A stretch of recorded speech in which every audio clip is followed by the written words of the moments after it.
రాజ్యము తమ దివిటీలు పట్టుకొని పెళ్లి కుమారుని ఎదుర్కొనుటకు బయలుదేరిన 10 మంది కన్యకలను పోలి ఉన్నది.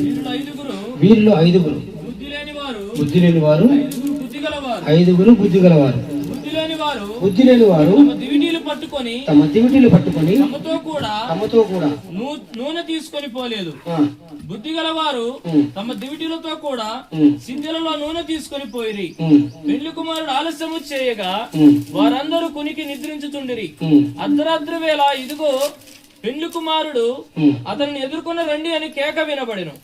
అప్పుడు ఆ కన్యకలందరూ లేచి తమ దివిటీలను చక్కపరిచిరి గాని బుద్ధి లేని ఆ కన్యకలు మా దివిటీలు ఆరిపోవచ్చున్నవి గనక మీ నూనెలో కొంచెం మాకియుడని బుద్ధి గల వారిని అడిగిరి.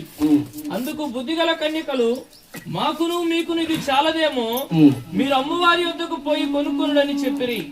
వారు కొనబోచుండగా పెళ్లి కుమారుడు వచ్చెను. అప్పుడు సిద్ధపడి ఉన్నవారు అతనితో కూడా పెళ్లి విందుకు లోపలికి పోయిరి. అతడు తలుపు వేయబడెను. దేవునికి స్తోత్రం. చిన్న ప్రార్థన, కళ్ళలోంచి కళ్ళు మూసుకుందాం. ఏముంది నాలో